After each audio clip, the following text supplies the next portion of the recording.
అందరికీ నా కొరియోగ్రఫీలో ఒక దేశభక్తి గీతం మీద మీకు డాన్స్ నేర్పిస్తాను. ఓకే, సో మనం నేర్చుకుంటున్న ఆర్ట్ ఫామ్ ఏంటి అంటే Kuchipudi.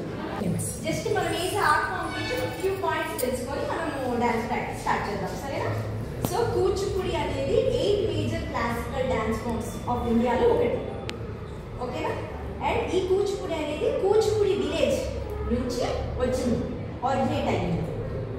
Yes, very good. And Kuchipudi ఈ తీర్థనారాయణ యోగి గారు అండ్ సిద్ధేంద్ర యోగి గారు వాళ్ళు మెథడైజ్ చేశారనమాట. వాళ్ళైతే తయారు చేశారు కూచిపూడి.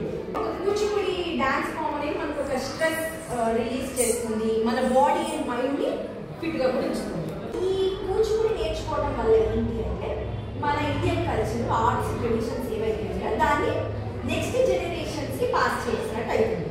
ఒక భారతీయులాగా అంటే మనం ఇండియన్స్గా మన ట్రెడిషన్స్, మన Indian culture responsibility to promote. అర్థమైందా? అది మన రెస్పాన్సిబిలిటీ, దాన్ని నెక్స్ట్ జనరేషన్స్కి పాస్ చేయాలి.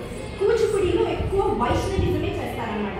కాకుండా నేనేం చేస్తున్నాను అంటే కొత్తగా శక్తిజం స్ప్రెడ్ చేస్తున్నాను. శక్తిజం అంటే ఏంటి? ఆదిపరాశక్తి అమ్మవారు, పార్వతీ స్వరూపాలు ఉంటాయి కదా, వాటి వేదం మీద, సూత్రాల మీద, సహస్రం మీద కొరియోగ్రఫీ చేసి కూచిపూడిలో శక్తిజంని తీసుకొస్తున్నాను. ఓకేనా? సో ఇప్పుడు మనం నేర్చుకునేది ఏంటి అంటే దేశభక్తి గీతం విశాలిస్తున్నాం.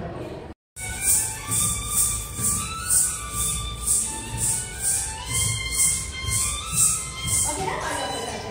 దృఢమైన పర్వతాలు ఉన్నాయి మనకి, హిమాలయాలు తెలుసు కదా, అలా వాటితో శోభిస్తూ ఉంది మా భారతదేశం.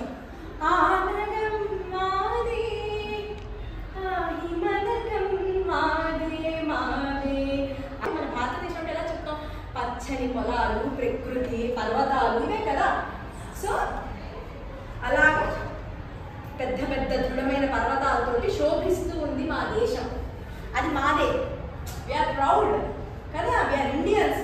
మన అదర్ కంట్రీస్ మీరు చూడండి, మన ఇండియాకి వచ్చి మన ఆర్ట్స్, కల్చర్, డాన్స్ నేర్చుకుంటుంటారు. కొన్నిసార్లు చూస్తుంటాం చైనాలో ఒక అమ్మాయి నేర్చుకుంది రీసెంట్గా, లేకపోతే ఫారిన్లో అదర్ కంట్రీస్లో వాళ్ళు వచ్చి నేర్చుకుంటుంటారు.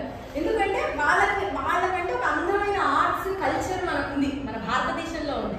అర్థమవుతుందా? మనం ఒక కూచిపూడి డ్రెస్ వేసుకొని ఇలా చూస్తుంటారు, వండర్ అన్నట్టు. అంత అందంగా మన కల్చర్ ఉందన్నమాట. వాళ్ళు కూడా అట్రాక్ట్ అయ్యి అదర్ కంట్రీస్ వాళ్ళు వచ్చి వేదం తెలిసిన గుళ్ళలో నడుస్తూ ఉంటాయి, స్తోత్రాలు, అమ్మవారికి సహస్రం నడుస్తుంటుంది కదా, అవన్నీ నేర్చుకుంటుంటారు మన డ్యాన్స్, మన సంగీతం.